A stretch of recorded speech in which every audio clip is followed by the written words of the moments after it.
Salam kepada Ibu Guru. Assalamualaikum warahmatullahi wabarakatuh. Waalaikumsalam warahmatullahi wabarakatuh.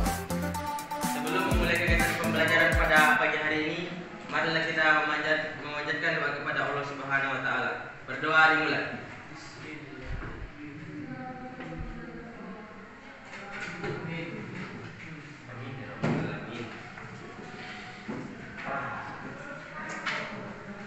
Berdoa selesai. Baiklah, anak-anakku sekalian, hari ini pertemuan pertama kita di kelas 12. Jadi sebelum kita mulai kegiatan pembelajaran, ada baiknya kita membuat keyakinan kelas. Sudah tahu apa yang dimaksud dengan keyakinan kelas? Atau baru pertama kali mendengar? Ya, jadi keyakinan kelas ini hampir sama dengan aturan atau tata tertib yang ada di sekolah kita.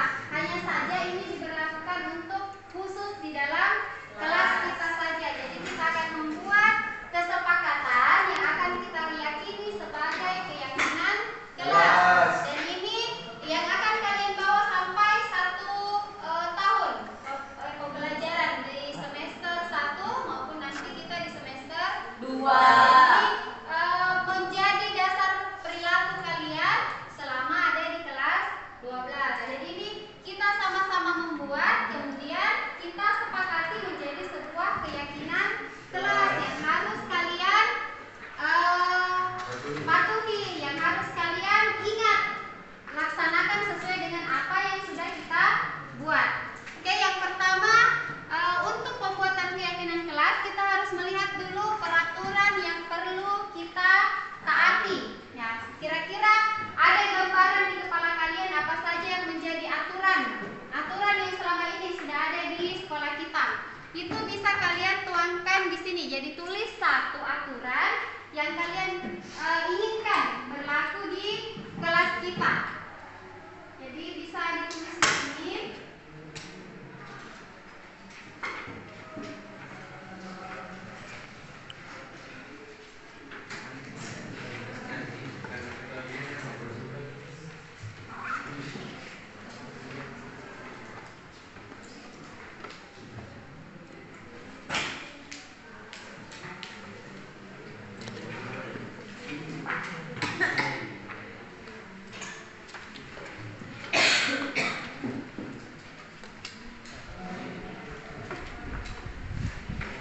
Oke, silahkan dituliskan di sticky note-nya, kemudian tempelkan di depan sini nak.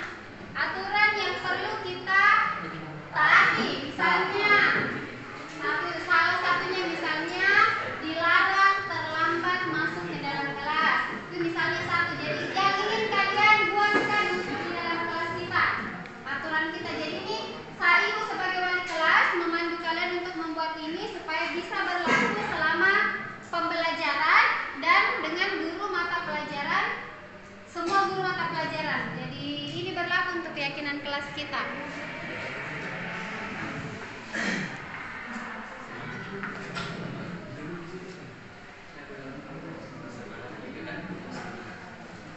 Ya, yang sudah boleh kumpulkan di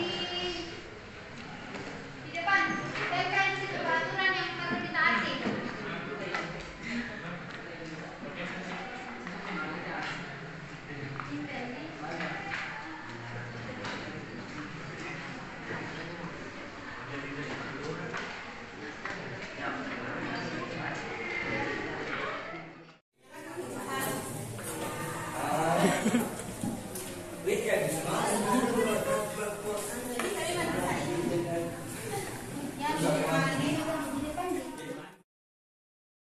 Sama di sini tidak membuang sampah, jadi ibu kelompokkan dulu.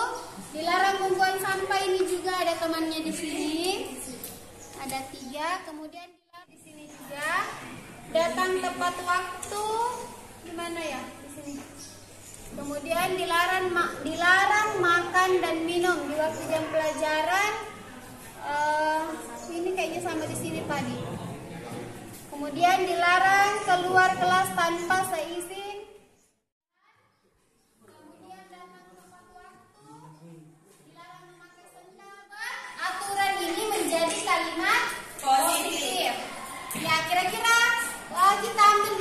pertama, dilarang membuang sampah sembarangan di dalam kelas. Apa yang menjadi kalimat positifnya? Menjaga kebersihan.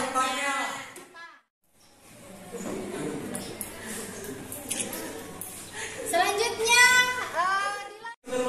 memakai sendal. Apa kalimat positifnya yang kita buat?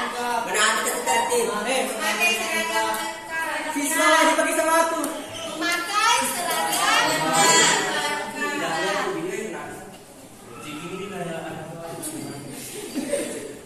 makan dan minum di waktu pelajaran.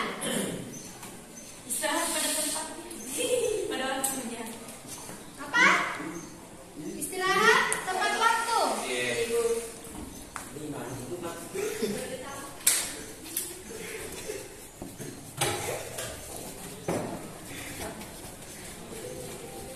Oke, jadi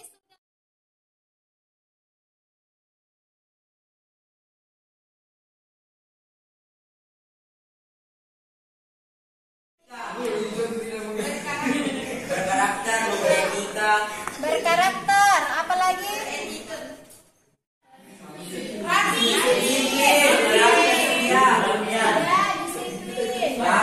Rapi. Cara Kerapian. disiplin, rapi dan dapat. Selanjutnya, istirahat tepat waktu. Ya, masuk juga disiplin. Apalagi? Cukup. Oke, nilai kebajikannya menjadi keyakinan kelasnya. Musyawarah mufakat untuk mencapai ketujuan bersama. Menghargai guru dulu, sebentar dulu. Dan tidak tampak seperti. Sebentar Ibu jelaskan.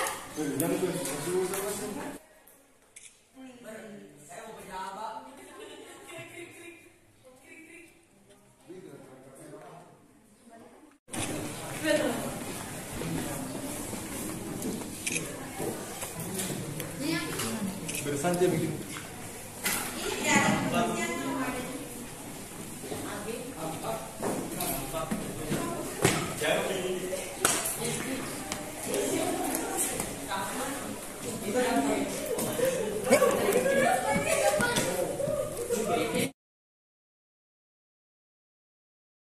Selanjutnya kita ke tabel Y. Tabel Y kita mau mengidentifikasi yang mana yang terdengar, mana terlihat, dan mana yang berperilaku.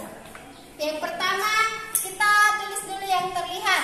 Terlihat seperti apa? Dari sini membersihkan kelas, jadi terlihat bagaimana kalau kita membersihkan kelas atau peduli lingkungan. Terlihat bersih. Terlihat apa? Bersih, rapi. Menyapu. Gampang. Ya, menyapu di dalam kelas. Oh, kalimat. Yes. Kan terdengar kan berarti kita mendengar apa yang diucapkan. Saya membersihkan, saya sedang membersihkan kelas. Atau Ibu, saya permisi mau menyapu kelas, menyapu kebersihan. Jadi sini menjaga kebersihan.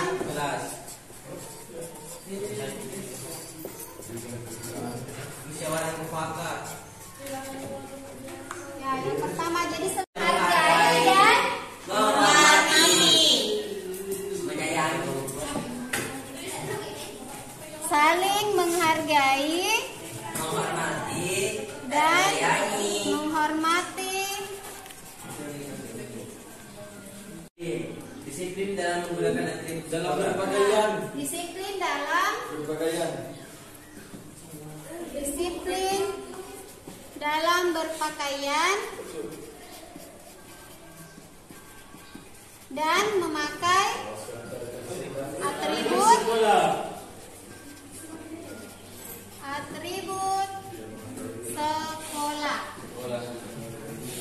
Nah, apa lagi? Buat di kesepakatan kelas. Kalau misalnya nanti mau dipakai boleh. Sebelum kita cetak, kita buat, kemudian kita tempelkan sama dengan tata tertib. Bukan tata tertib. Jadwal tiket kelas, kemudian jadwal mata pelajaran, poster kelasnya. Jadi kita campur dengan ini. Oke? Tidak ada tambahan untuk keyakinan kelas? Oke, kalau begitu Ibu cukupkan pembuatan keyakinan kelasnya. Semoga apa yang kita buat ini bisa bisa kita laksanakan bersama, yang menjadi kesepakatan kita bersama dan kita yakini bersama dalam menjalankan kewajiban kita dalam kegiatan pembelajaran sehari-hari di kelas maupun nanti di asrama. Oke, terima kasih atas perhatiannya. Assalamualaikum warahmatullahi wabarakatuh. Waalaikumsalam warahmatullahi wabarakatuh.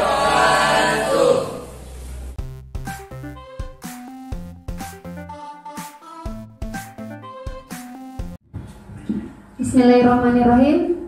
Assalamualaikum warahmatullahi wabarakatuh. Puji syukur kita panjatkan kehadirat Allah Subhanahu wa taala karena atas berkat rahmat dan hidayahnya pada hari ini kita bisa berkumpul di tempat ini untuk kegiatan diseminasi pengimbasan aksi nyata budaya positif. Dan tak lupa kita kirimkan salawat dan salam kepada junjungan Nabiullah Muhammad Sallallahu Alaihi Wasallam yang menjadi suri teladan bagi kita semua.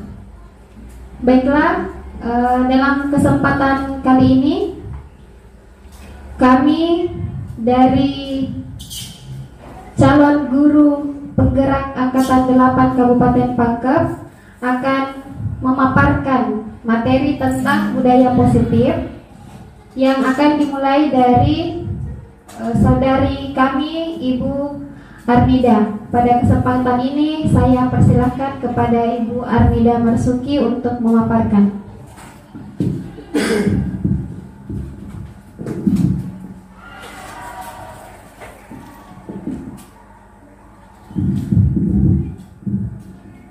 Oke, baik, terima kasih. Assalamualaikum warahmatullahi wabarakatuh. Ya, terima kasih atas kesempatan yang diberikan. Jadi pada awal ini saya akan mencoba memaparkan budaya positif. Ya, jadi ini adalah aksi nyata 1.4 yaitu budaya positif. Di sini ada 6 bagian.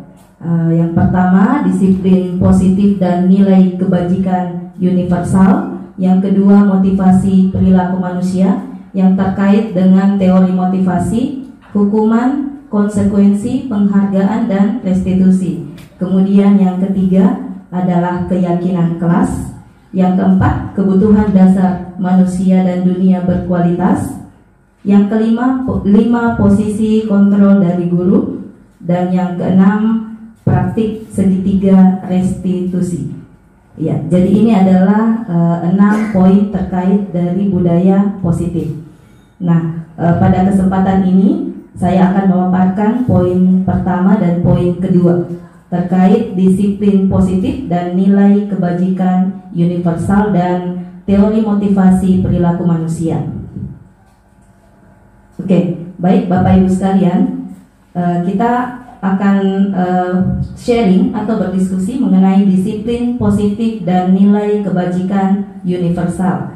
Nah, pertama, Bapak Ibu silakan diperhatikan. Di sini ada 2 statement atau 2 pernyataan. Apakah Bapak Ibu setuju dengan pernyataan berikut ini? Yang pertama, hukuman dapat mendisiplinkan anak. Bagaimana Bapak Ibu? Setuju atau tidak setuju? Tidak. Ya, ada yang berkomentar tidak setuju. Ya, yang lain bagaimana? Apakah hukuman bisa mendisiplinkan anak? Setuju. Oke, ada 2 pendapat. Ada yang menyatakan setuju dan ada yang menyatakan tidak setuju. Nah, bagaimana dengan statement yang kedua? Penghargaan dapat meningkatkan motivasi belajar anak. Setuju. Ya, ada yang mengatakan setuju. Ada pendapat lain mungkin? Nah, ya semua mengatakan setuju. Oke, baik. Sebentar kita akan bahas lebih lanjut mengenai ini, mengenai hukuman dan penghargaan dalam kaitannya dengan motivasi. Oke. Nah, selanjutnya kita akan masuk ke poin yang pertama mengenai disiplin positif. Ya, jadi sebagaimana yang biasa kita dengar bahwa kata disiplin itu erat kaitannya dengan aturan, ya, aturan. Kemudian kadang juga erat kaitannya dengan hukuman, ya. Jadi kalau kita mendengar kata disiplin, bahkan murid-murid kita pun jika mendengar kata disiplin, biasanya mereka itu agak ngeri sedap mendengar kata disiplin. Ya, namun di sini ternyata disiplin ini dikaitkan dengan motivasi yang ada dalam diri murid itu sendiri. Ya, jadi menurut teori motivasi, di sini ada upaya penerapan disiplin kepada peserta didik tanpa adanya ancaman atau hukuman. Jadi disiplin itu muncul dari dalam diri murid itu sendiri. Kemudian lebih ke arah disiplin diri yang dapat mengontrol diri dalam melakukan segala tindakan. Dan peserta didik memiliki kesadaran yang tinggi dalam melakukan budaya positif berdasarkan motivasi internal, bukan akibat paksaan, pujian, atau hukuman. Nah, jadi sudah semakin jelas mengenai statement yang pertama dan kedua tadi, ada kaitannya. Nah, selanjutnya di poin pertama tadi ada disiplin positif dan nilai kebajikan universal. Nah, di sini ada beberapa nilai-nilai kebajikan universal, namun yang selama ini kita anut adalah nilai kebajikan dari profil pelajar Pancasila. Ya, mungkin Bapak Ibu sudah hafal semua dimensi yang ada pada profil pelajar Pancasila. Ada berapa? 6. Oke, luar biasa. Jadi ada 6. Yang pertama,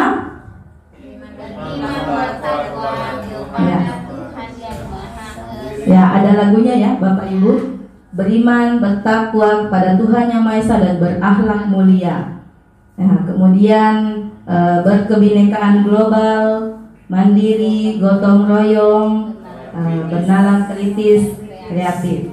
Ya, jadi nilai-nilai kebajikan universal yang selama ini kita anut adalah berdasarkan profil pelajar Pancasila.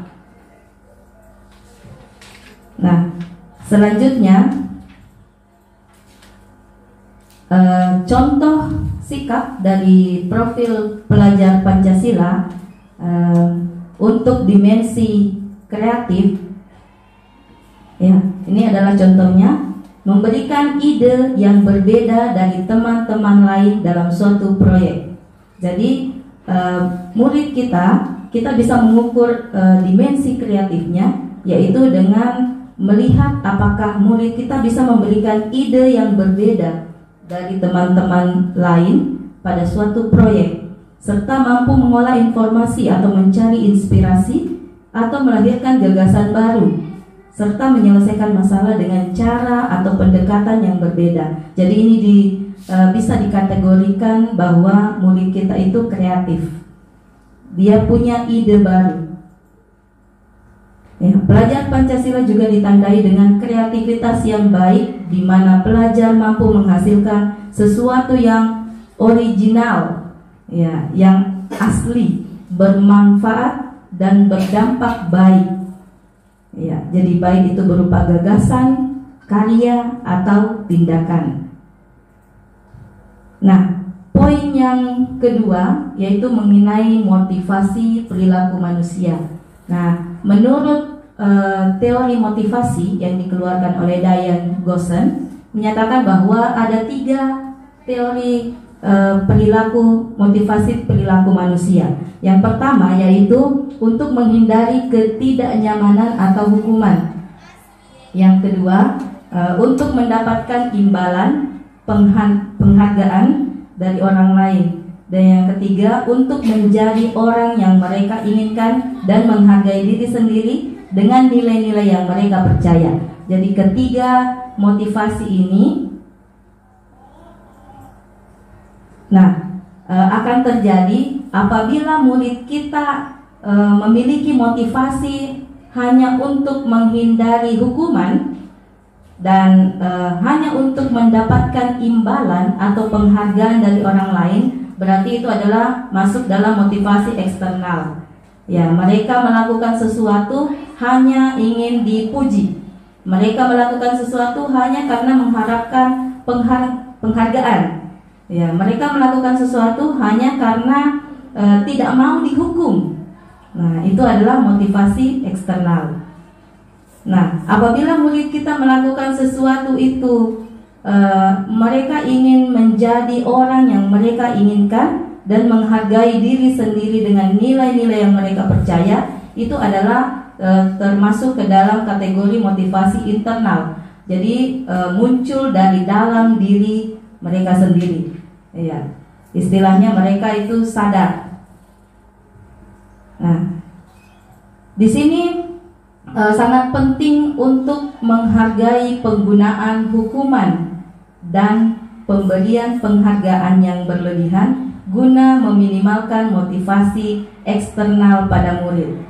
Ya, biasanya kalau kita memberikan penghargaan yang berlebihan ataukah menggunakan hukuman, ya, biasanya itu bisa meningkatkan motivasi eksternal. Nah, di sini kita ingin meminimalisir motivasi eksternal itu. Ya, kita ingin murid kita memiliki motivasi internal yang betul-betul muncul dari dalam diri tanpa mengharapkan pujian, tanpa menghindari hukuman. Ya.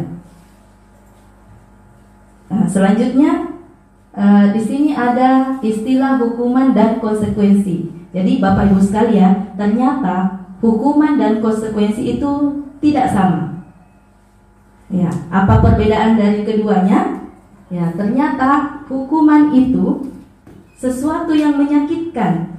Misalkan seorang siswa terlambat, tiba-tiba kita langsung suruh pungut sampah tanpa diberitahu sebelumnya, tanpa ada perjanjian sebelumnya. Pokoknya kita seenak saja, langsung.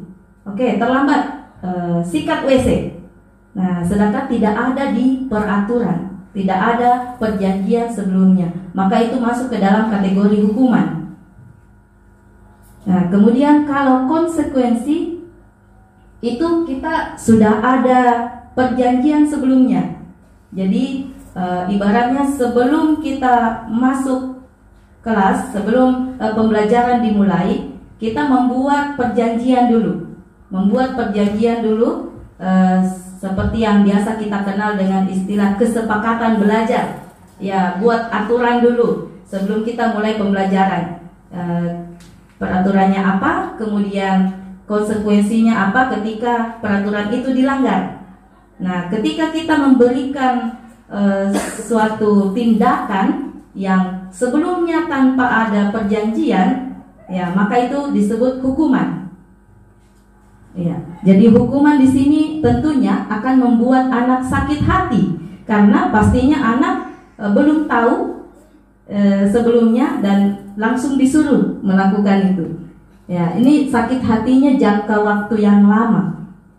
Ya, kemudian anak akan membenci kedisiplinan dan menganggap bahwa kedisiplinan itu adalah sesuatu yang ngeri atau ketat. Ya. Kemudian di sini ada unsur paksaan, mendorong anak menyakiti diri sendiri, dan anak belajar untuk menyembunyikan kesalahan. Ketika kita sering menghukum, maka anak akan tidak jujur. Ya, dia akan menyembunyikan kesalahan. Ya, pasti takut untuk dihukum.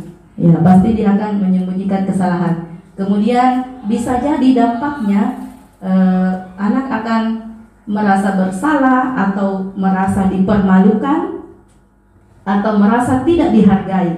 Nah, di sini kita pembelajaran kita diutamakan sangat diutamakan untuk berpihak pada murid. Ya. Sedangkan untuk konsekuensi itu membuat anak merasa tidak nyaman, ya anak akan merasa tidak nyaman, tapi dalam jangka waktu pendek, tidak sama dengan hukuman. Karena kalau konsekuensi, dia akan menanggung akibat dari tindakannya sendiri. Nah, di sini sudah ada perjanjian sebelumnya. Kemudian anak akan menghargai kedisiplinan itu sendiri. Mendorong anak agar mudah menyesuaikan diri. Misalkan anak sudah tahu kalau kita terlambat konsekuensinya disuruh misalnya menghafal juz 30. Anak sudah tahu seperti itu. Maka dia akan mendorong anak untuk menyesuaikan diri bahwa saya tidak boleh terlambat.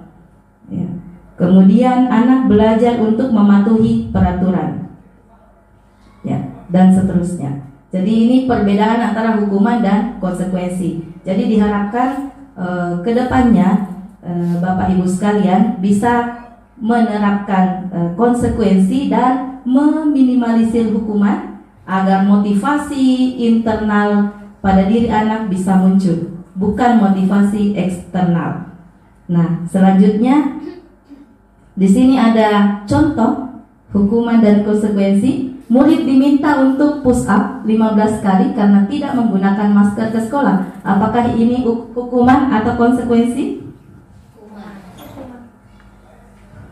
Tapi tergantung kesepakatannya dulu. Ya. Apakah memang dia sudah bahas sebelumnya atau bagaimana? Tergantung dari sebelum push up 15 kali. Ya. Tapi kalau secara dilihat kasat mata ini sih termasuk hukuman karena ini menyentuh fisik. Ya, betul. Jadi ini adalah hukuman. Ya, jadi murid diminta untuk push up 15 kali, tidak menggunakan masker, hukuman. Kemudian menggantikan kertas tugas teman yang telah dicoret-coret, konsekuensi. Membersihkan tumpahan air di meja tulis karena tersenggol pada saat belajar, konsekuensi. Murid disuruh untuk tidak mengenakan sepatu seharian di sekolah karena tidak mengenakan sepatu sesuai dengan aturan sekolah. Hukuman. Ya, hukuman. Iya. Jadi ini adalah contoh hukuman atau konsekuensi. Nah, selanjutnya mengenai penghargaan. Ini juga sebelum saya menerima materi ini, pikiran saya, pemahaman saya bahwa memberikan penghargaan kepada murid itu bagus. Ternyata ada istilah dihukum oleh penghargaan. Wah, luar biasa. Jadi ini ada istilah seperti itu. Nah, penghargaan di sini ada penghargaan tidak efektif. Ya, penghargaan tidak efektif jika contohnya orang yang berusaha berhenti merokok atau orang yang berusaha diet, menguruskan badan, bila diberikan penghargaan hampir pasti tidak berhasil. Ini dikatakan tidak efektif. Ya, kemudian penghargaan merusak hubungan. Ya, maksudnya ketika seorang diberikan penghargaan atau dipuji di depan orang banyak, maka pasti yang lain ada yang merasa iri, dan sebagian dari mereka akan tidak menyukai orang yang diberikan penghargaan tersebut. Nah, sehingga dia masuk dalam kategori penghargaan itu merusak hubungan. Ya, jadi kita perlu hati-hati dengan penghargaan. Kemudian penghargaan mengurangi ketepatan. Ya, di sini penelitian pertama. Dalam sebuah percobaan ada sekelompok anak laki-laki berusia 9 tahun diminta untuk melihat gambar-gambar wajah yang ditampilkan di layar, dan mereka harus memberitahukan jika wajah tersebut sama atau berbeda. Gambar tersebut hampir sama. Beberapa dari mereka diberi penghargaan dalam bentuk uang pada saat mereka memberikan jawaban benar, sementara sebagian yang lain tidak. Jadi ini penghargaan juga mengurangi ketepatan. Kemudian penghargaan menurunkan kualitas. Ya, ketika ada orang diberikan penghargaan, kemudian ini mahasiswa ini dibayar, hasil kinerjanya berhenti berkembang. mereka yang tidak menerima bayaran berupaya mengasah diri menjadi lebih baik. Jadi dia penghargaan diberikan akan menurunkan kualitas. Jadi nanti mau berkarya kalau ada penghargaan. Ya. Kemudian ini juga penghargaan mematikan kreativitas. Ya, murid-murid diminta berpikir mengenai hadiah atau penghargaan yang bisa mereka dapatkan bila berhasil menulis sebuah puisi. Ini juga berbahaya. Ya. Penelitian menunjukkan bahwa pekerjaan seni adalah penulisan cerita menjadi kurang kreatif bila dijanjikan sebuah hadiah atau penghargaan. Kemudian penghargaan ini juga bisa bersifat menghukum.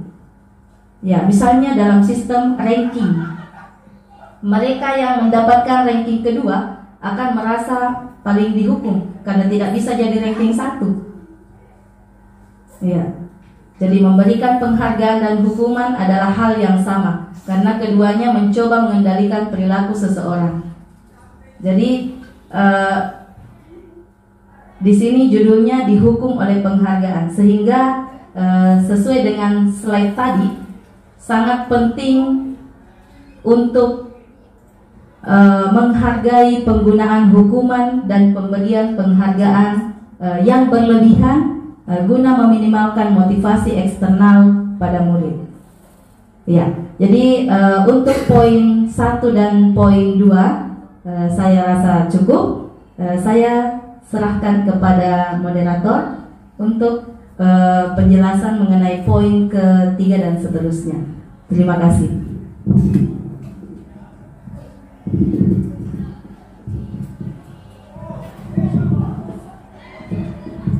Baik, terima kasih Ibu Armida untuk penjelasan mengenai poin pertama, disiplin positif dan nilai kebajikan universal, serta poin kedua, motivasi perilaku manusia tentang hukuman dan penghargaan.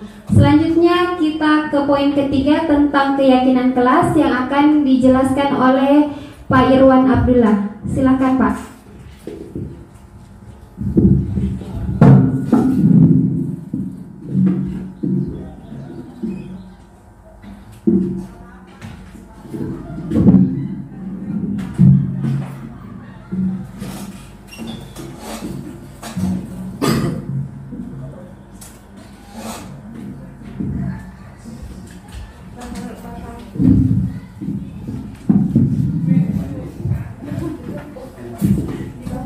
Ya, baik, bismillahirrahmanirrahim. Assalamualaikum warahmatullahi wabarakatuh.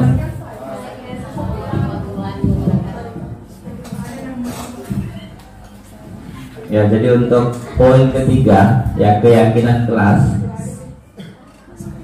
Ya, jadi untuk keyakinan kelas, kayaknya ini merupakan sesuatu yang harus kita laksanakan sekarang. Ya, berhubung karena pada kesempatan ini, pada awal tahun pelajaran ini bisa kita melakukan keyakinan kelas ini. Ya, jadi untuk sebenarnya ini bukan hal yang baru. Ya, bukan hal yang baru bagi Bapak Ibu. Biasanya kan pada saat kita masuk dalam kelas pertama kali di awal semester atau di awal tahun pelajaran, ya biasanya kan kita membuat kontrak kerja. Ya, membuat kontrak kerja kepada siswa kita. Apa yang harus mereka lakukan? Ya, apa yang mereka harus lakukan. Tapi selama ini kan biasanya kita gunakan adalah semacam aturan atau tata tertib, ya, yang kita berlakukan dalam kelas kita. Ya, tapi di sini yang muncul adalah keyakinan kelas. Ya, kenapa bukan peraturan kelas? Kenapa yang dimunculkan adalah keyakinan kelas? Ya, jadi kita lihat. Nah, kalau kita lihat diagram ini, ya ternyata di sini ada peraturan kelas, kemudian ada keyakinan kelas, kemudian lingkungan positif dan budaya positif. Ya, jadi kalau kita lihat yang paling di dalam adalah peraturan kelas. Ya, jadi di sini peraturan kelas yang kita buat yang harus ditaati oleh siswa kita di dalam kelas, ya itu bisa kita buat menjadi keyakinan kelas. Ya, kalau dia peraturan berarti kita paksa mereka untuk mematuhi aturan itu. Ya, berkaitan dengan tadi motivasi eksternal dan motivasi intrinsik. Ya, motivasi dalam diri. Ya, jadi makanya di sini dari peraturan kelas itu akan memunculkan keyakinan kelas. Ya, di sini ada keyakinan. berarti dia akan muncul dalam dirinya. Jadi aturan-aturan itu harus muncul dalam dirinya, bukan kita yang memunculkan. Ya, jadi makanya dari peraturan kelas akan muncul keyakinan kelas. Ya, dari keyakinan kelas ini nantinya akan menciptakan lingkungan yang positif. Dari lingkungan positif ini maka akan tercipta budaya positif. Ya, jadi semua ini nanti akan muncul dari dalam diri siswa kita. Ya, jadi yang kita memulai dari peraturan kelas, kemudian akan muncul keyakinan kelas, kemudian akan muncul lingkungan positif dan budaya positif. Ya, dan inilah yang kita idam-idamkan. Budaya positif tercipta dalam sekolah kita. Nah, berarti ini akan dia akan menciptakan suasana. Jadi tidak perlu lagi kita bekerja keras untuk membuat aturan-aturan. Jadi siswa itu akan berbuat sesuai dengan keyakinan-keyakinan mereka. Ya, jadi ini kalau budaya positif tercipta, apalagi kita sekolah boarding. Ya, ini yang paling bagus. Jadi kita usahakan kita tidak membuat aturan sendiri, tapi kita memberikan keyakinan-keyakinan kepada siswa kita apa yang dia harus lakukan. Jadi yang muncul dari dalam dirinya. Ya, jadi kita lihat. Nah, di sini ada pernyataan bahwa keyakinan kelas dan peraturan kelas adalah hal yang sama.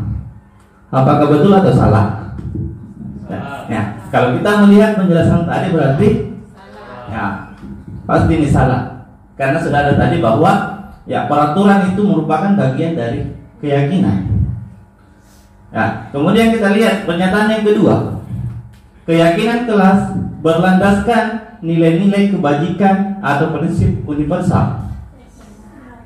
Ya, jadi nilai-nilai kebajikan. Tadi kan sudah dijelaskan nilai-nilai kebajikan. Ya, berarti dia betul. Nah, kemudian kita lihat di sini ada beberapa contoh. Apa nilai kebajikan atau keyakinan yang ingin diangkat dari peraturan-peraturan berikut? Jadi ini ada muncul peraturan. Ya, apa keyakinan yang ingin diangkat dari sini?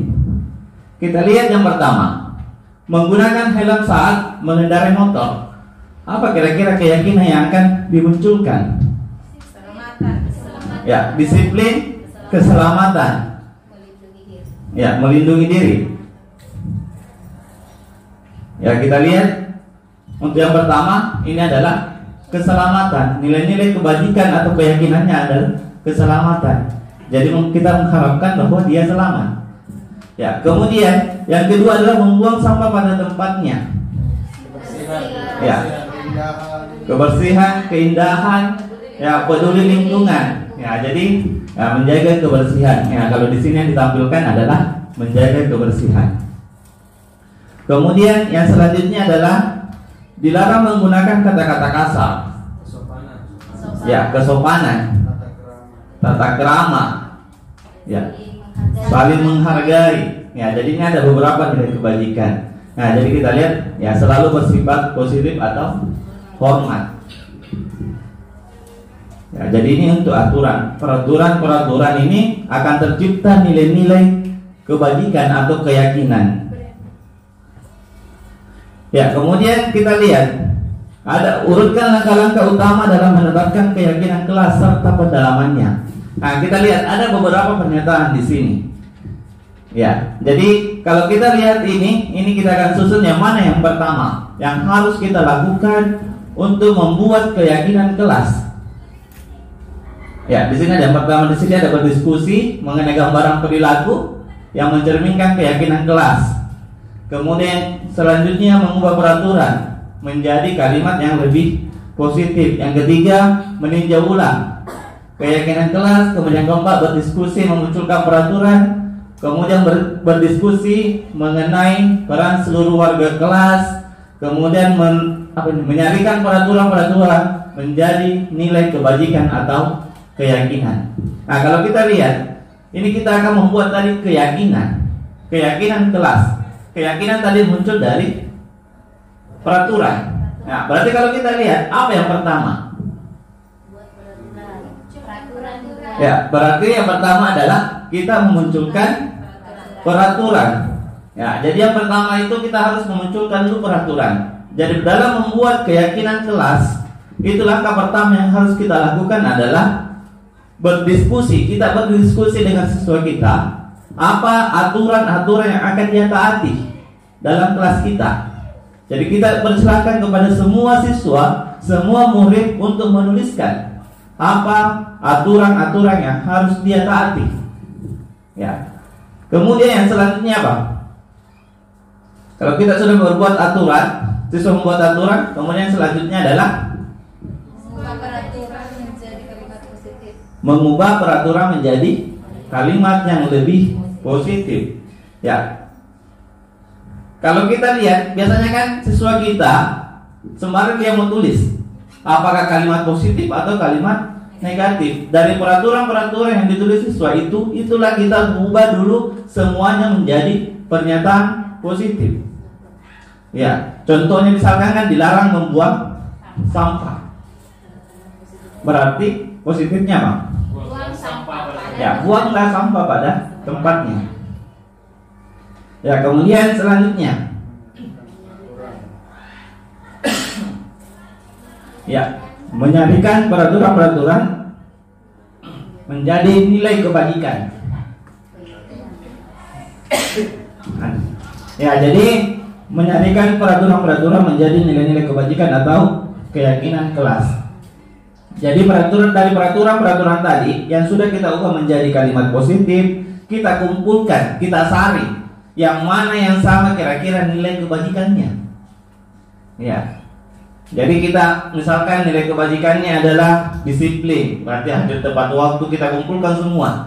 Kita pilih-pilih dulu, kita kelompokkan masing-masing sesuai dengan nilai-nilai kebajikan yang sama. Ya, supaya kita bisa munculkan nilai kebajikannya nanti. Ya, jadi menyarikan peraturan-peraturan menjadi nilai-nilai kebajikan atau keyakinan kelas.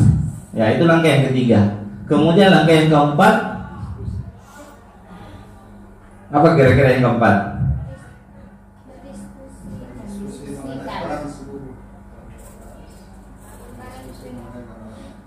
Ya, kita lihat. Yang keempat adalah berdiskusi mengenai gambaran perilaku yang mencerminkan keyakinan kelas. Ya, jadi kita di sini kita mencontohkan apa yang harus dia lakukan dari nilai keyakinan kelas tadi, dari yang ketiga tadi. Ya, jadi kita buat sebuah contoh. Ya, kita buat dalam bentuk kalimat. Ya, jadi itu untuk kita gambaran perilakunya, apa yang harus dia lakukan. Ya, kalau misalkan tadi buanglah sampah pada tempatnya, berarti kan nilai kebajikannya tadi apa? Ya, menjaga kebersihan. Berarti apa contohnya kira-kira di sini? Gambaran perilakunya. Ya, membuang sampah pada tempatnya. Ya, jadi ini ada beberapa. Kemudian selanjutnya adalah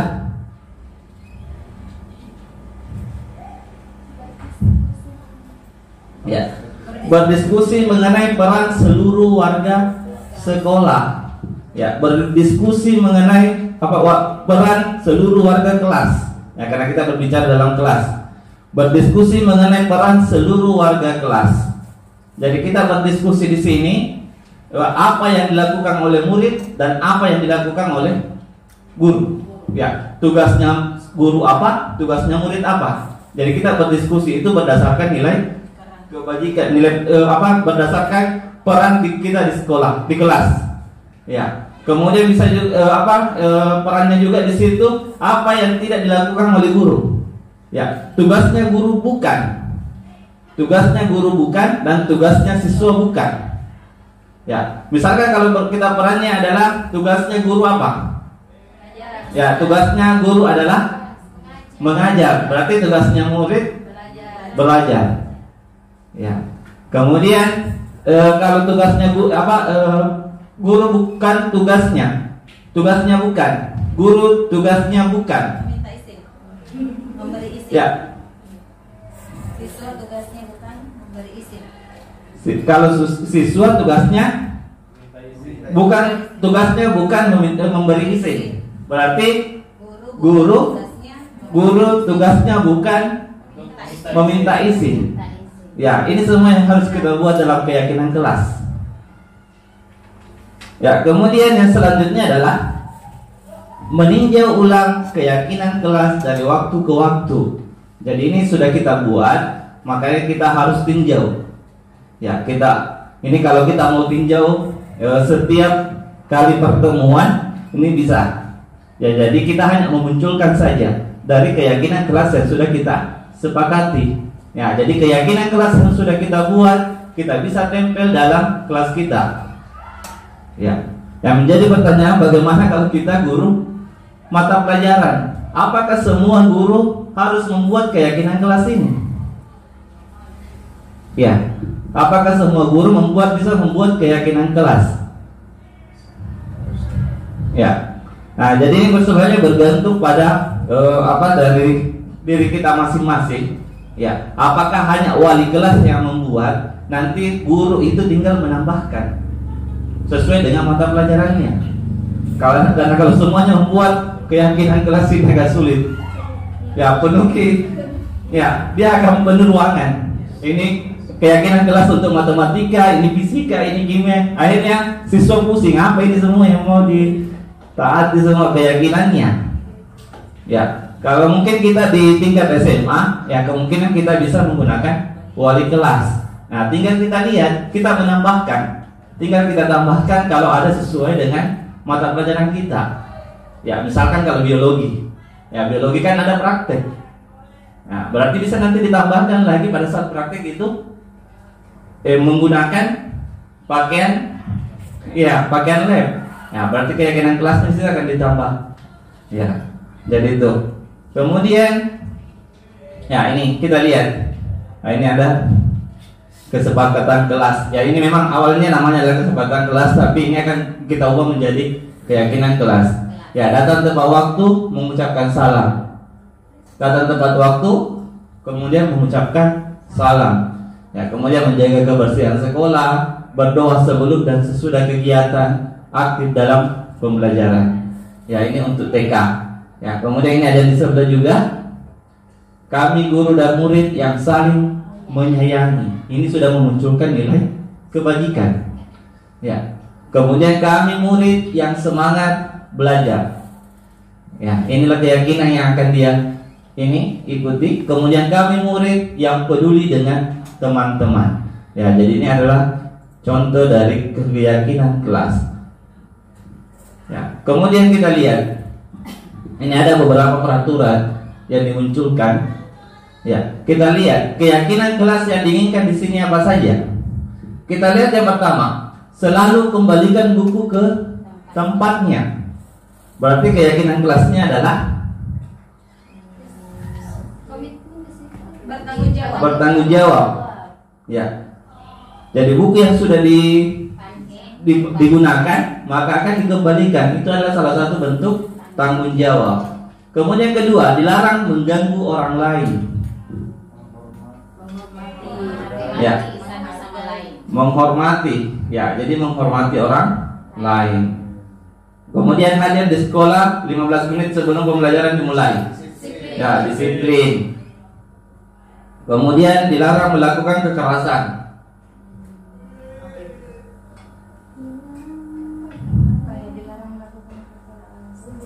Dilarang melakukan kekerasan. Kasih sayang. Ya. Keselamatan. Ya. Nah, berarti kekerasan ya kasih sayang bisa. Ya, masuk. Ya, tapi di sini yang dimunculkan adalah keselamatan. Ya, karena ini berkaitan dengan kekerasan. Ya, kemudian dilarang menggunakan narkoba. Ya, kesehatan. Kemudian bergantian atau menunggu giliran. Ya, tertib atau harus sabar. Ya, harus sabar. Gunakan masker, ya kesehatan atau keselamatan. Jangan berlari di kelas atau koridor. Ya, keamanan dan atau keselamatan. Ya, jadi inilah contoh-contoh peraturan yang memiliki nilai-nilai keyakinan. Nah, jadi ini dari peraturan ini tadi kita buat dalam bentuk kalimat positif. Ya, jadi kalimat positif. Jadi kita usahakan dalam bentuk kalimat positif. Ya, kenapa harus kalimat positif? Ya, karena ada beberapa kata itu tidak bisa dicerna oleh otak kita. Ya, misalkan kata tidak atau jangan, pasti akan orang melakukan yang di belakangnya. Ya, jangan menyontek. Nah, pasti akan menyontek itu. Nah, berarti itu harus kita ganti. Ya, jadi kita harus menghilangkan kata-kata negatif tadi. Ya, kita usahakan kita memberikan kalimat-kalimat positif. Ya, ini contoh dari membuat keyakinan kelas. Ya, jadi ini kalau kita lihat, di sini siswa diberikan ini yang warna kuning sticky note-nya. Ya, inilah semua aturan-aturan yang yang akan ditaati oleh siswa kita. Ya, jadi awalnya tadi di sini kita lihat dia hanya menyusun saja. Kemudian dari sini ya kita kelompokkan ini tadi. Kita kelompokkan, kita saring sesuai. Ya. Kemudian ini ada kalimat positif. Ya, kalimat positif di sini ada. Jadi tadi dari sini ada yang mengandung kalimat negatif, kita ubah menjadi kalimat positif. Ini ada. Ya, buanglah sampah pada tempatnya. Berarti kira-kira apa di sini tadi? Jangan membuang sampah sembarangan. Ya, jadi kita ubah. Jadi ada 4 di sini. Ya, kemudian tadi apalagi langkah-langkahnya tadi? Ya, nilai-nilai kebajikan. Nah, jadi dari sinilah semua. Ini tadi kita saring. Inilah nilai-nilai kebajikan yang muncul. Ya, mulai dari peduli lingkungan, kebersihan, berkarakter, beretika, ya, sopan santun, disiplin, dan kerapian. Ya, dari sini kemudian ada gambarannya. Ya, ini ada tabel seperti ini. Ya, apa yang harus dia lakukan?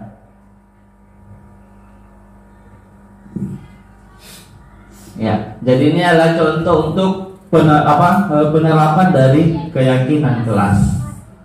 Ya, mungkin hanya itu yang sempat saya sampaikan. Ya, saya serahkan ke moderator untuk materi selanjutnya. Baik Bapak Ibu sekalian, demikianlah tadi pemaparan tentang keyakinan kelas. Nah, selanjutnya kita akan menuju ke poin keempat dan kelima, yaitu kebutuhan dasar manusia dan dunia berkualitas, dan 5 posisi kontrol dari guru. Yang pada kesempatan ini akan dipaparkan oleh Ibu Rosdiana Tamrin. Waktu dan tempat, silakan.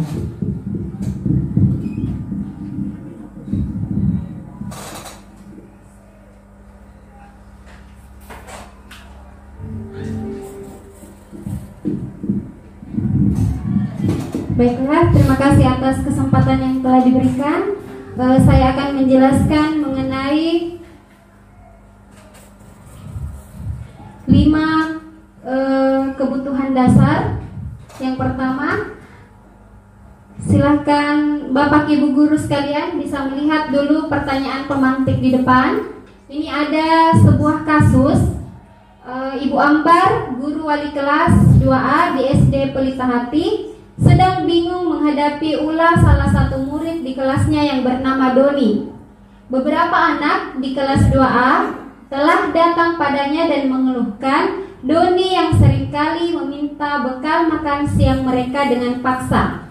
Jika Anda menghadapi situasi seperti Ibu Ambar, apa yang akan Anda lakukan? Menurut Anda, kira-kira apa alasan Doni melakukan hal tersebut? Ya, bisa mungkin Bapak Ibu sekalian ada yang bisa memaparkan dari sini? Apa kira-kira bagaimana kira-kira Ibu Ambar dapat menghadapi situasi tersebut? Apa yang mesti Ibu Ambar lakukan? Kemudian apa alasan Doni melakukan hal tersebut? Ya, posisi. Ya, silakan Ibu Hera bisa. Oke, terima kasih banyak atas kesempatan yang diberikan.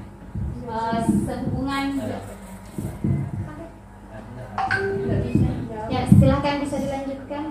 Baik, terima kasih atas kesempatan yang diberikan kepada saya untuk memberikan argumen terkait dengan permasalahan yang dihadapi oleh Ibu Ambar terhadap salah seorang anak walinya yang bernama Doni. Nah, langkah pertama yang harus dilakukan oleh Ibu Ambar dalam penanganan kasus ini adalah yang pertama adalah mendengarkan apa yang menjadi keluhan dari anak walinya. Terus yang kedua, setelah mendengarkan, Bu Ambar ini mengklarifikasi kepada Doni sendiri dan memberikan pertanyaan atau menanyakan langsung kepada Doni kenapa mereka melakukan hal tersebut. Jadi Ibu Ambar ini tidak langsung harus memberikan menjudge kepada si Doni bahwa dia adalah anak yang nakal, tetapi harus mengidentifikasi dulu permasalahan kenapa bisa melakukan itu dan menanya langsung kepada Doni. Nah, saya rasa seperti itu, Bu. Ya, terima kasih Ibu Hera. Ya, jadi seperti yang digambarkan Ibu Hera bahwa kita harus tahu dulu apa sebenarnya latar belakang dari suatu persoalan, bukan langsung kemudian tanpa mencari tahu persoalan tersebut kita langsung memberikan tindakan. Nah, di sini pasti ada alasan dari Doni kenapa melakukan hal tersebut sampai mengambil bekal makan siang dari temannya. Nah, dari sini bisa dimaknai bahwa ada kebutuhan Doni yang tidak terpenuhi. Nah, inilah yang kita akan ketahui tentang kebutuhan dasar pada manusia. Nah, jadi kebutuhan dasar manusia itu ada beberapa. Mulai dari kasih sayang dan rasa diterima, penguasaan, kesenangan, dan kebebasan. Jadi ini tentang kebutuhan dasar manusia. Nah, kita bisa lihat dulu bahwa kebutuhan dasar manusia yang pertama, kebutuhan bertahan hidup. Ya, kebutuhan bertahan hidup ini berkaitan dengan kebutuhan yang bersifat fisiologis, biologis, dan psikologis. Ya, jadi tentang fisiologisnya, biologisnya tentang bagaimana kita bisa mendapatkan makanan ya. Seperti tadi kasusnya Doni, dia mengambil bekal makan siang temannya karena mungkin dia tidak mendapatkan kebutuhan dari orang tuanya, dan tidak ada mungkin bekal makan siang yang disiapkan untuk Doni. Kemudian selanjutnya kebutuhan akan kasih sayang, ya, kasih sayang dan dapat diterima. Kebutuhan ini akan berhubungan dan berkoneksi sosial dengan orang lain. Jadi dia interaksinya dengan orang lain, dia membutuhkan kasih sayang dari orang lain ya. Sama juga tadi kasusnya Doni, mungkin di keluarganya, dari orang tuanya dia tidak mendapatkan kasih sayang berupa mungkin disiapkan makan siang, sehingga ya berbuatlah Doni seperti itu. Dia menunjukkan perilaku buruk karena tidak terpenuhinya kebutuhan dasar dari Doni. Selanjutnya kebebasan akan pilihan. Ya, ada kebutuhan kebebasan. Ya, kebutuhan ini berkaitan dengan kemandirian, otonomi, memiliki pilihan, dan mampu mengendalikan arah hidup seseorang. Selanjutnya, kebutuhan akan kesenangan dan rasa senang. Ini berkaitan dengan kebutuhan mencari kesenangan, bermain, tertawa. Bayangan hidup tanpa kenikmatan apapun itu akan sangat menyedihkan. Ya, mungkin murid-murid kita bisa mendapatkan situasi yang seperti ini. Mungkin dia tidak mendapatkan rasa senang, sehingga perilaku yang muncul misalnya di kelas, dia mungkin sering mengganggu temannya, karena dengan mengganggu temannya itu menyebabkan dia merasa senang. Ya, karena ini dia tidak mendapatkan kebutuhan akan kesenangan dan rasa senang. Selanjutnya, penguasaan atau pengakuan kemampuan. Ya, kebutuhan akan pengakuan. Ini kekuatan untuk mencapai sesuatu, menjadi kompeten dan terampil, diakui atas prestasi, didengarkan dan memiliki rasa harga diri. Ya, ini juga banyak kasus murid kita yang tidak mendapatkan pengakuan. Ya, mungkin dia mampu di bidang lain, tetapi dia sering direndahkan di bidang yang satunya. Misalnya dalam hal akademik dia kurang. Sering kita menjudge hanya pada bidang akademik saja. Ternyata dia punya kemampuan di bidang misalnya olahraga, dan itu tidak mendapatkan pengakuan. Jadi hal-hal kebutuhan dasar manusia inilah yang perlu kita sebenarnya pahami. Ya, harus kita pahami karena siswa kita banyak memunculkan masalah perilaku-perilaku yang menyimpang karena adanya kebutuhan yang tidak terpenuhi dari dirinya. Nah, jadi kita sebagai seorang guru ya memang harus menggali dulu, mencari tahu, menanyakan dulu apa sebenarnya yang menjadi latar belakang siswa kita melakukan hal yang menyimpang tersebut, sehingga kita bisa mencari solusi dari hal tersebut. Ya, saya rasa di sekolah kita ini sudah sangat sering kita mendapati keadaan yang seperti ini. Ya. Selanjutnya, nah ini ada beberapa contoh. Ya, ini bisa menjadi latihan kita. Misalnya, ibu guru bilang, aku tidak boleh bersenandung sewaktu mengerjakan tugas. Katanya kelas harus tenang, tidak ada suara. Padahal aku kan suka dan senang menyanyi. Ya, kebutuhan apa kira-kira yang tidak terpenuhi ini? Ya, kesenangan. Dia tidak mendapat kesenangan karena gurunya janganku menyanyi, jangan menyanyi. Padahal dia senang menyanyi, tidak tersalurkan. Kemudian ibu guru tidak menyapaku hari ini, padahal aku pakai jepit rambut baru. Ya, dia cari perhatian. Kira-kira apa kebutuhannya? Ya, kasih sayang. Ya. Kemudian aku bosan, masa belajarnya cuma gitu-gitu aja, dengerin ibu guru aja. Kira-kira kebutuhan apa? Kebutuhan apa ini yang dia butuhkan? Rasa senang? Ya, kesenangan juga. Kemudian aku sebel, gambarku tidak rapi, malah ibu guru nunjukin ke teman-temanku di depan kelas. Ya, ini kebutuhan akan pengakuan. Jadi ini sangat-sangat penting untuk kita ketahui bersama dalam menghadapi murid-murid kita. Ya, selanjutnya mengenai dunia berkualitas. Jadi dari apa tadi? Kebutuhan dasar tadi, ya kita bisa menciptakan kemudian dunia berkualitas. Di mana dunia berkualitas ini adalah tempat khusus dalam pikiran kita. Jadi semacam bayang-bayang, ya, menyimpan gambaran representasi dari semua yang Anda inginkan, yang kita harapkan. Ya, Dr. William Glasser menyebut seperti semacam album foto, sehingga isinya tidak akan terlalu banyak, hanya akan terdiri dari beberapa hal saja yang sangat signifikan dan benar-benar terbaik dalam hidup Anda, yang membuat hidup Anda menjadi lebih bermakna. Jadi ini kayak semacam harapan kita, impian kita. Nah, murid kita juga ini mempunyai gambaran dunia berkualitas. Jadi kita sebagai seorang guru itu memasukkan hal-hal yang bermakna dan nilai-nilai kebajikan yang hakiki ke dalam dunia berkualitas mereka.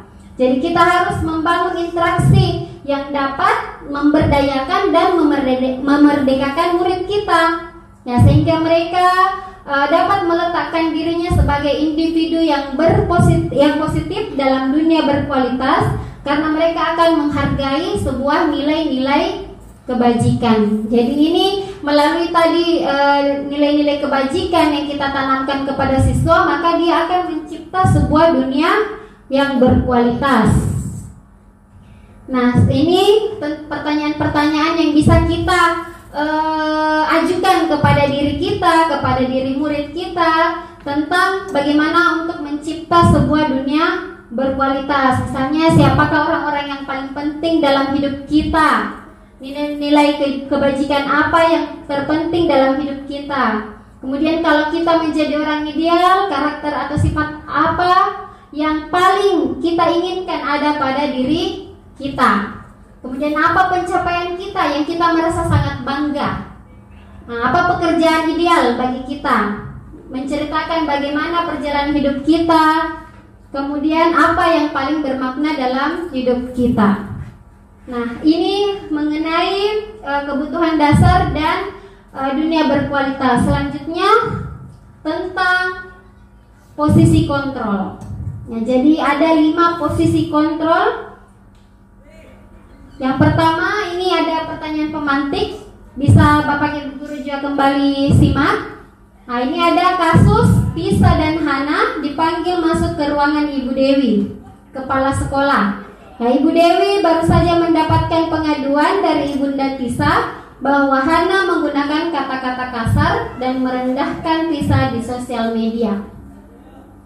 Kemudian Anto jarang sekali hadir di pembelajaran jarak jauh. Pada saat hadir pun Anto seringkali menggunakan kata-kata kasar di kolom chat, mengejek teman-temannya. Hal ini sudah sangat mengganggu dan beberapa orang tua murid yang mengikuti pembelajaran daring mengeluhkan tentang perilaku Anto di pembelajaran jarak jauh.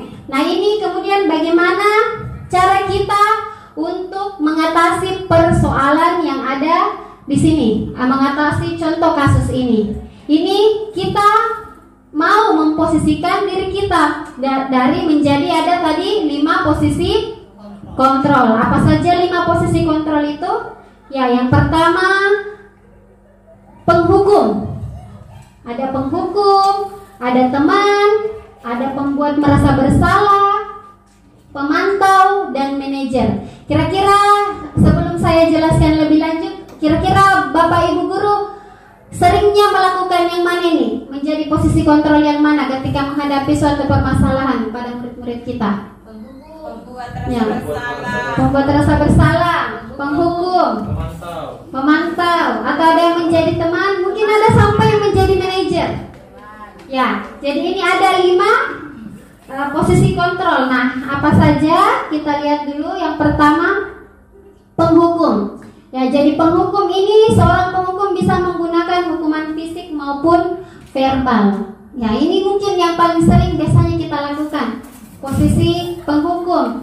Ya, kalau ada siswa bersalah mungkin melanggar, kamu itu salah memang, selalu merokok, selalu pokoknya menggunakan kata-kata yang kasar, kata-kata yang menyakiti, mungkin bahkan menyakiti fisik. Ya, jadi mungkin ada sampai memukul, ya itu masuk di kategori penghukum.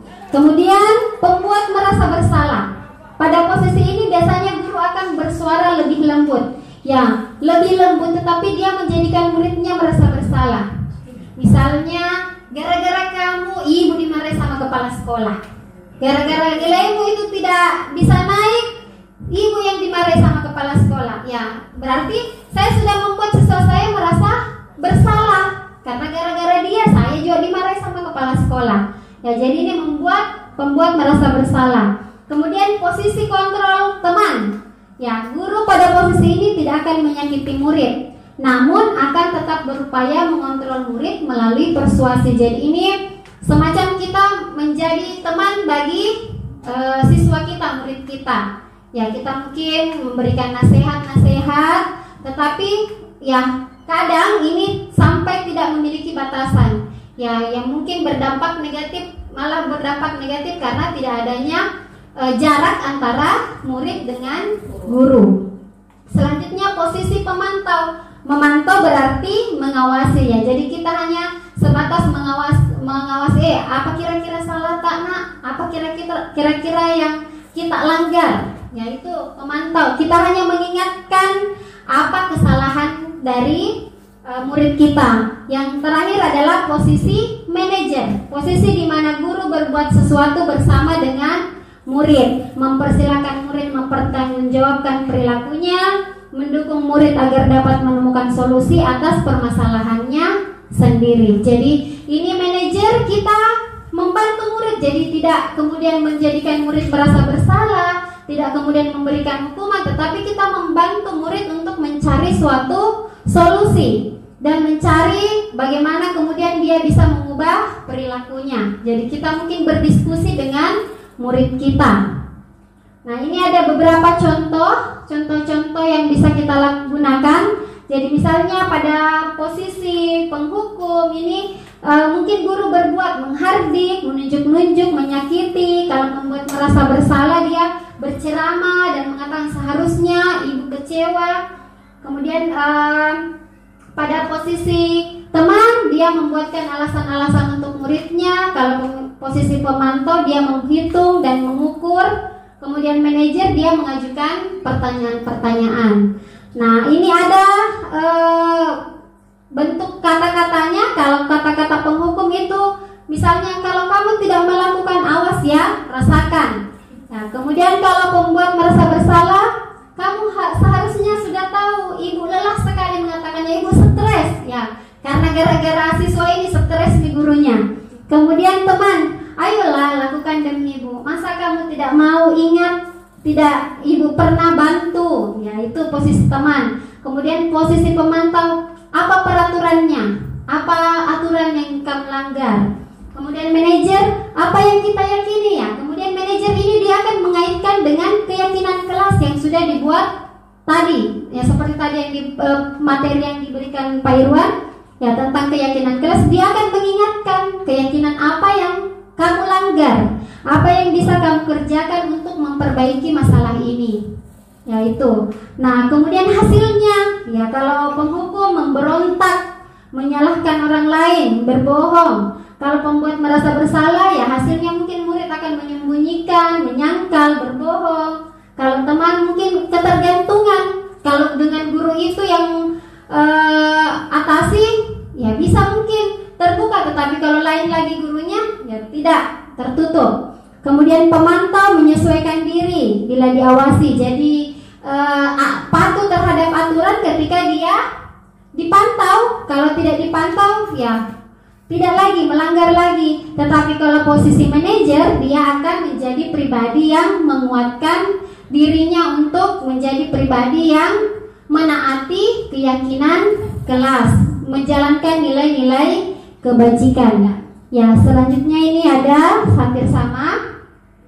Nah, selanjutnya pertanyaan-pertanyaannya ini, ya bisa kita lihat juga pertanyaan-pertanyaan. Misalnya saya kecewa, itu siapa yang mengatakan? Berarti itu orang guru yang pembuat merasa bersalah. Kalau misalnya kamu tidak pernah benar melakukannya, berarti itu posisi penghukum. Kalau ayolah lakukan demi ibu atau bapak, itu posisi teman. Apakah kamu mendapatkan stiker? Nah, berarti posisi pemantau. Bagaimana kamu bisa menyelesaikan masalah ini? Berarti dia posisi manajer dan seterusnya. Nah, ini ada contoh kasus, tapi kayaknya agak panjang ya. Nah, ini kasusnya saya ringkas saja. Kasusnya tentang Sabrina yang terlambat bangun dan buru-buru sampai di sekolah, yang pada akhirnya dia menggunakan sepatu. Dia tidak menggunakan sepatu hitam sesuai dengan peraturan sekolah. Nah, Pak Lukman yang melihat itu menegur. Ya, menegurnya itu, ya sudah, kamu sudah melanggar peraturan sekolah, kamu salah, sudah terlambat, salah pula warna sepatunya. Kira-kira dari kalimat ini masuk posisi apa ini? Ya, masuk posisi penghukum, karena dia menyalahkan. Kemudian dia menghukum juga dengan membuat Sabrina tidak menggunakan sepatu selama sehari penuh. Nah, selanjutnya ini ada siswa yang tidur di dalam kelas.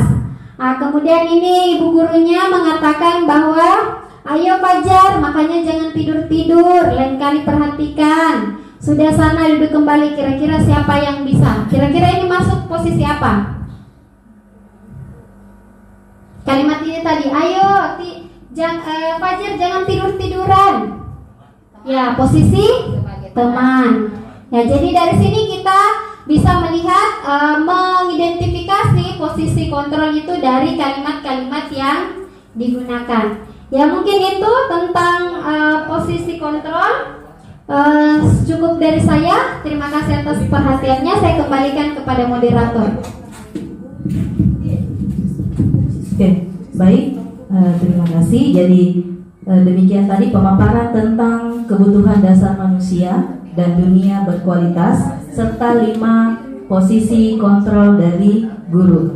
Ya, jadi luar biasa pemaparan tadi bahwa kita harus menciptakan dunia berkualitas dalam diri murid, bahwa dunia berkualitas yang ada di otaknya murid itu adalah guru dan sekolahnya, sehingga dia merasa betah tinggal di sekolah. Kemudian ada 5 posisi kontrol tadi, dan posisi kontrol terbaik yang harus dilakukan oleh seorang guru itu adalah posisi manajer. Jadi manajer adalah posisi tertinggi, dan sebisa mungkin posisi penghukum dan pembuat merasa bersalah sebisa mungkin diminimalisir. Oke, selanjutnya kita akan lanjut ke poin ke-6, poin terakhir mengenai segitiga restitusi yang akan dibawakan oleh Ibu Citra Syadiani. Kepada Ibu Citra, disilakan.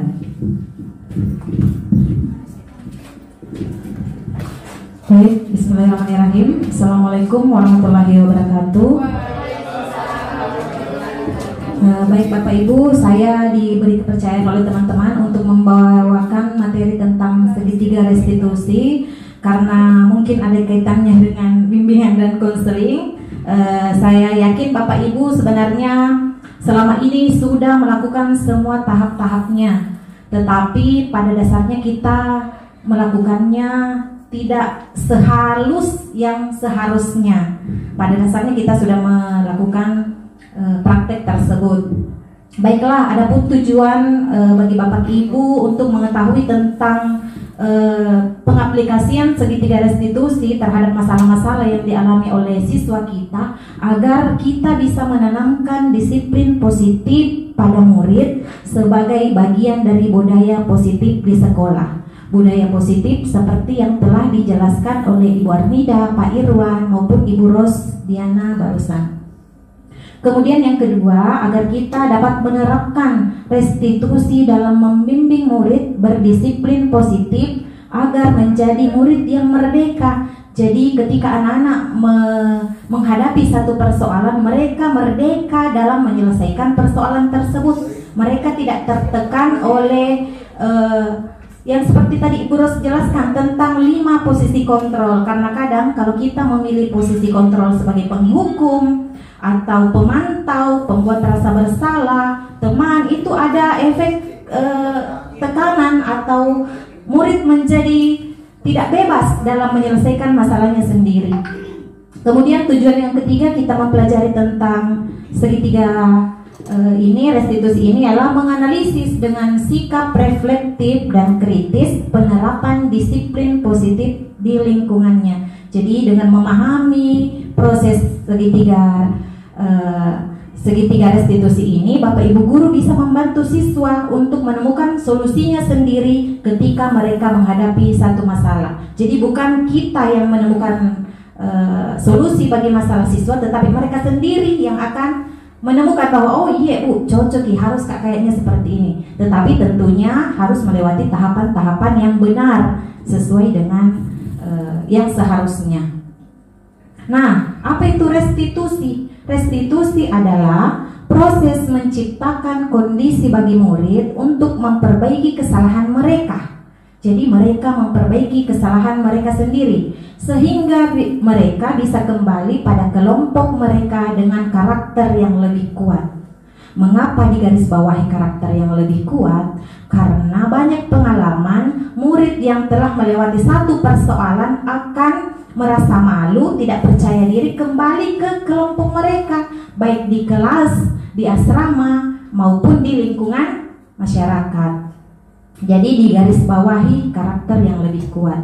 Restitusi juga merupakan proses kolaboratif yang mengajarkan murid untuk mencari solusi untuk masalah mereka dan membantu murid berpikir tentang orang seperti apa yang mereka inginkan menjadi tujuan mulia. Jadi mereka tahu, oh kedepannya saya mau menjadi orang yang seperti apa. Nah tahu nih dirinya, walaupun mereka masih SMA, masih SMP, SD, tapi nah tahu nih tujuannya ke depan, saya mau menjadi pribadi yang seperti apa.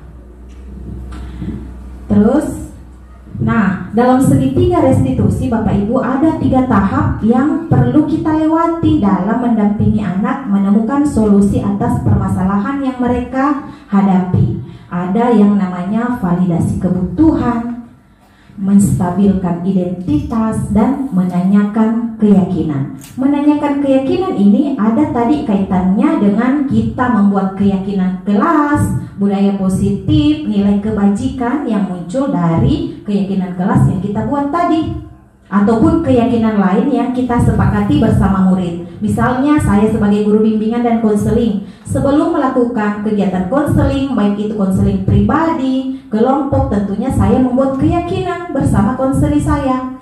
bahwa dalam proses konseling ini loh yang mau kita sepakati bersama. Nilai-nilai ini yang mau kita peroleh nantinya setelah proses konseling berakhir. Jadi seperti itu. Nah, segitiga restitusi itu modelnya seperti ini. Menanyakan keyakinan adalah sebenarnya Bapak Ibu sering mempraktekkan dalam menangani permasalahan siswa. Cuma kadang terbalik-balik cara tak, kadang ditanya duluan keyakinannya, kadang juga menstabilkan identitas duluan, kadang juga divalidasi kebutuhannya ini anak apa sebenarnya. Tak putar-putar cuma bahasa yang biasa kita gunakan agak tanda kutip lebih kasar toh? Biasa kan kalau ada anak bermasalah dilapor sama guru atau siapa, kita bilang, kau Seng, kenapa Seng kok? Itu kan bagian dari menstabilkan identitas. Kenapa ya? Apa masalahnya? Kenapa memang kok? Tapi kalau di segitiga restitusi ada bahasa-bahasa yang lebih lembut yang bisa kita gunakan untuk membantu siswa menemukan solusi dari permasalahannya. Kita lanjut. Nah, pada sisi menstabilkan identitas, bagian besar dari segitiga ini bertujuan untuk mengubah identitas anak dari orang yang gagal karena melakukan kesalahan menjadi orang yang sukses. Anak yang melanggar peraturan karena sedang mencari perhatian adalah anak yang sedang mengalami kegagalan. Hal ini ada kaitannya dengan 5 kebutuhan dasar manusia. Jadi setiap anak yang melakukan kesalahan atau pelanggaran itu pasti ada kebutuhan dasar yang tidak terpenuhi. Kalau kita mengkritik dia, maka kita akan tetap membuatnya dalam posisi gagal. Jadi tidak boleh kritik walaupun pada kenyataannya tidak bisa dipungkiri sering begitu sama anak. Kau anu sekali malas tidur. Kalau malam misalnya kalau dia terlambat begadang kapan, itu kan kita mengkritik, bukan membantu dia mencari solusi. Nah, kalau kita ingin dia menjadi reflektif, maka kita harus meyakinkan si anak dengan cara mengatakan kalimat-kalimat berikut. Jadi harapan kami setelah mengikuti kegiatan ini Bapak Ibu bisa menggunakan kalimat-kalimat seperti di atas ketika menghadapi murid yang sedang bermasalah. Misalnya ketika kita mendapati anak yang terlambat, kita sampaikan kepada si anak, kita panggil duduk baik-baik, kita stabilkan dulu identitasnya.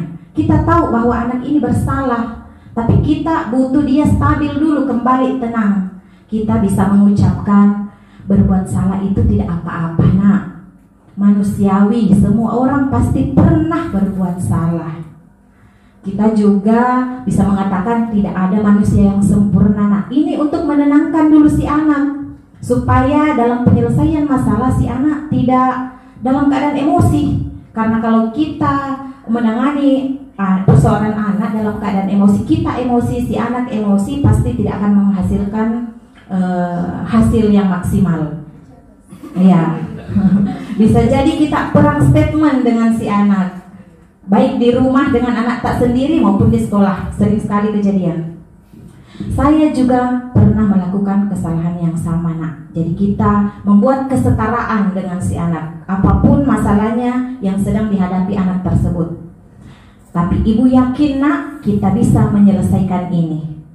Jadi kita memberi ketenangan pada jiwanya, raganya, pikirannya, mentalnya, supaya anak ini bisa fokus dan berpikir lebih jernih.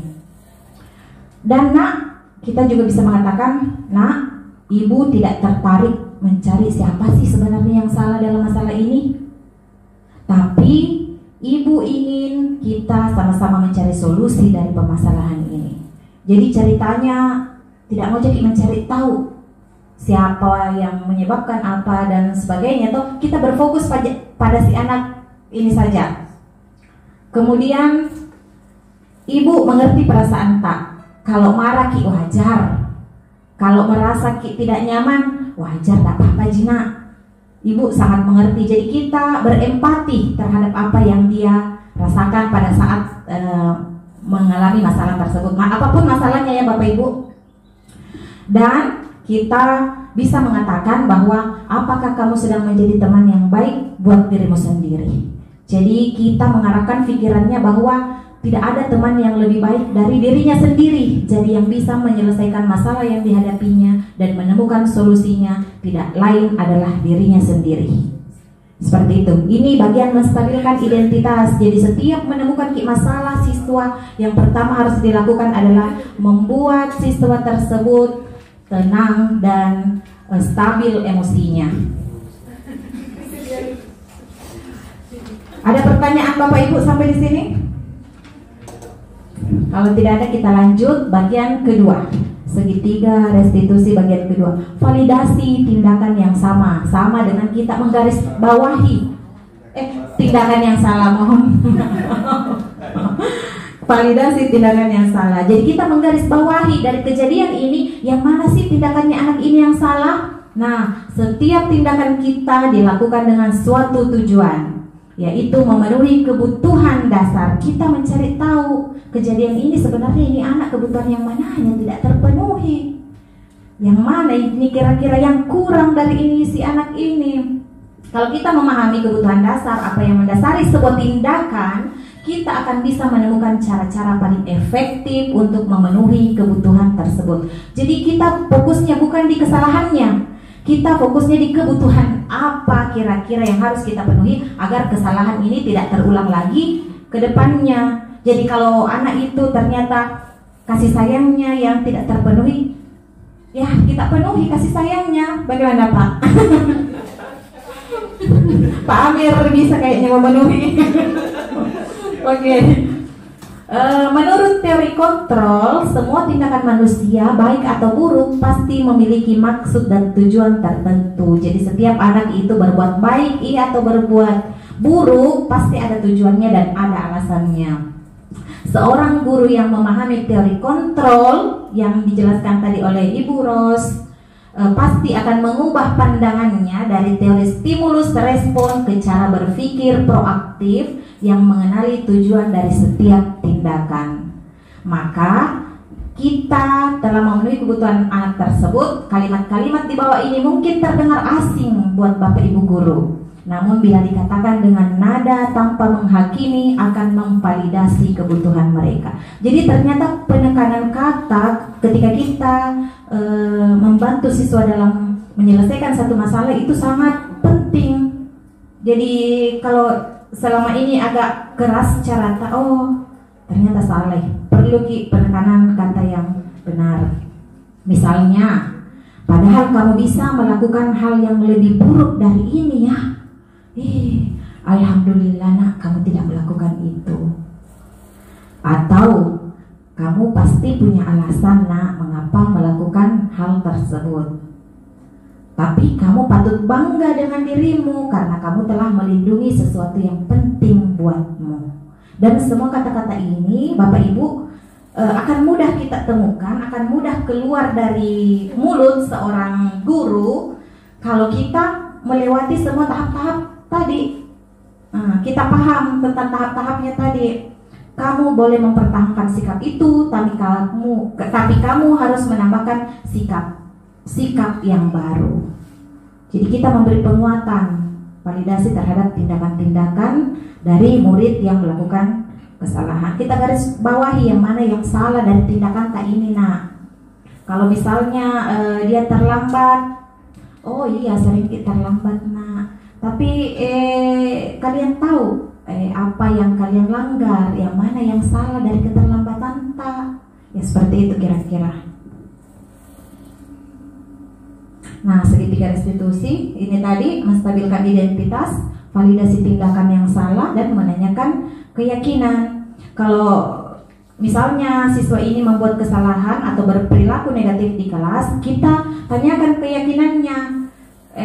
Kalau kita telah melewati proses membuat keyakinan di kelas, tentu kita akan bertanya dalam proses ini setelah melakukan menstabilkan identitas, validasi tindakan yang salah, kemudian kita akan menanyakan keyakinan. Pasti kita akan bertanya, nilai apa nak sebenarnya yang kita langgar di sini, keyakinan tak? Apa kira-kira kiat-kiat yang bisa dilakukan? Apa yang bisa dilakukan supaya tidak diulangi lagi. Siapa kira-kira yang bisa bantu Kina untuk keluar dari masalah ini? Jadi siswa sendiri nanti yang akan menemukan solusi dari permasalahan yang mereka hadapi. Nah, ini tadi contohnya validasi tindakan yang salah itu proses untuk memahami kebutuhan apa. Jadi kalau sudah divalidasi tindakan yang salah, kita akan tahu kebutuhan apanya sebenarnya ini anak tidak terpenuhi. Dan kalau sudah tahu, kita akan memberi respon. Kamu pasti punya alasan melakukan hal itu. Nah, kamu boleh mempertahankan sikap itu, tapi kamu harus menambahkan sikap yang baru. Jadi tergantung masalahnya Bapak Ibu tidak harus selalu kata-kata itu. Tidak harus misalnya melakukan kekerasan baru bilang di situ kamu boleh mempertahankan sikap itu, jangan pilih kata-kata lain yang mewakili dari validasi tindakan yang salah tetapi sesuai dengan masalah yang dihadapi anak-anak. Seperti itu. Jangan bilang lanjut. Kalau misalnya tentang kedisiplinan ya boleh.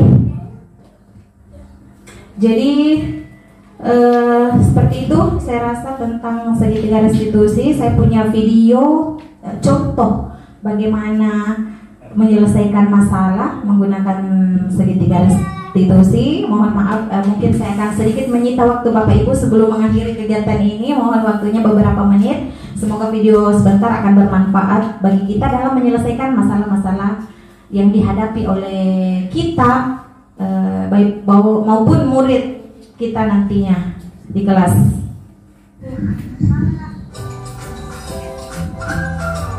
Begini mungkin radionya.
Jadi itu tadi adalah salah satu contoh dari praktik segitiga restitusi. Baik Bapak Ibu sekalian, untuk sesi selanjutnya adalah sesi tanya jawab. Dipersilakan kepada Bapak Ibu guru jika ada yang ingin ditanyakan. Silakan.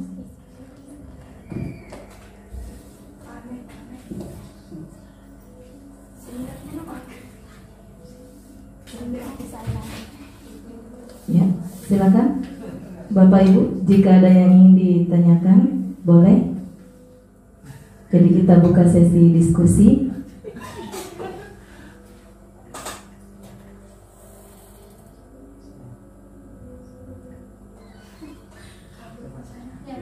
Ya. Iya. Silakan Pak.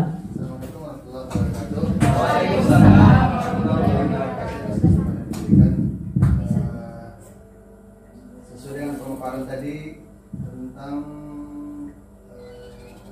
keyakinan, kita membuat keyakinan di kelas. Tadi ada disampaikan bahwa untuk memudahkan tidak perlu semua guru membuat keyakinan di kelas, kalau perlu buat kelas. Ya, tapi konteksnya di sini adalah jika kita ingin membuat keyakinan kelas, apakah keyakinan itu harus sama dilakukan kepada semua peserta didik di kelas itu? Padahal kenyataannya anak-anak itu punya karakter yang beda-beda. Ya, anak-anak itu punya unik, dalam hal ini peserta didik itu unik.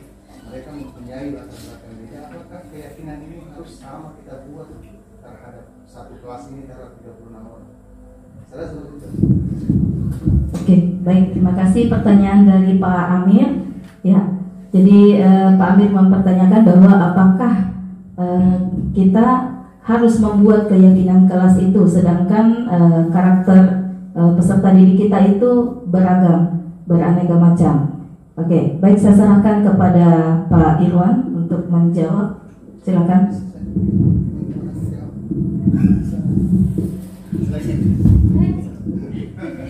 Ya, baik, terima kasih atas pertanyaannya.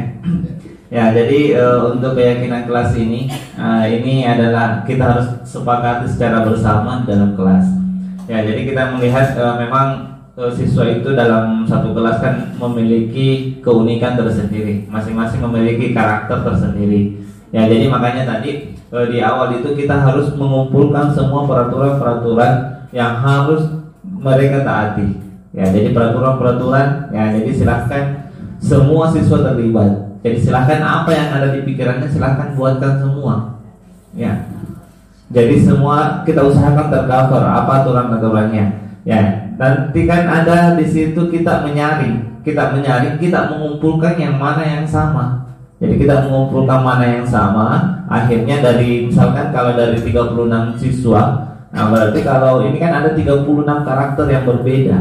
Ya, tapi ternyata setelah membuat peraturan-peraturan itu yang tersaring tinggal sedikit karena mereka memiliki kesamaan.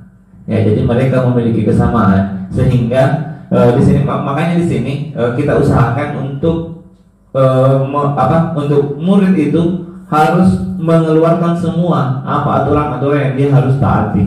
Ya, jadi semakin banyak sebenarnya semakin bagus supaya bisa mengcover semua karakter siswa kita. Ya, jadi kita usahakan keterlibatan semua siswa. Ya, jadi kita usahakan keterlibatan semua siswa untuk membuat aturan-aturan itu. Ya, apa yang ada di pikirannya silahkan dikeluarkan semua. Nanti kita akan saring.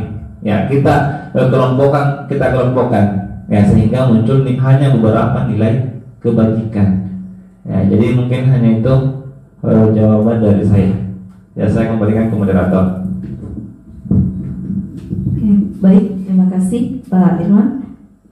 Jadi menurut penjelasan dari Pak Irwan tadi bahwa keyakinan kelas itu muncul dari kesepakatan dari peraturan-peraturan yang telah dibuat dalam suatu kelas atau suatu sekolah. Kemudian peraturan yang dijalankan itu akan muncul nilai-nilai kebajikan di dalamnya, sehingga dia akan terbentuk suatu keyakinan kelas. Jadi boleh jadi peraturannya banyak, kemudian akan dibuat ke dalam keyakinan kelas itu menjadi tinggal beberapa saja.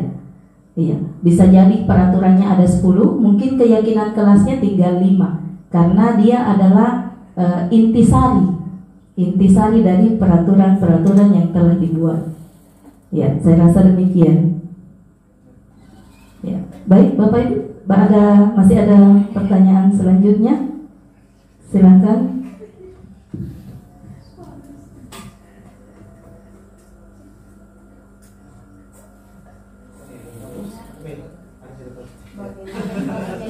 Oh iya.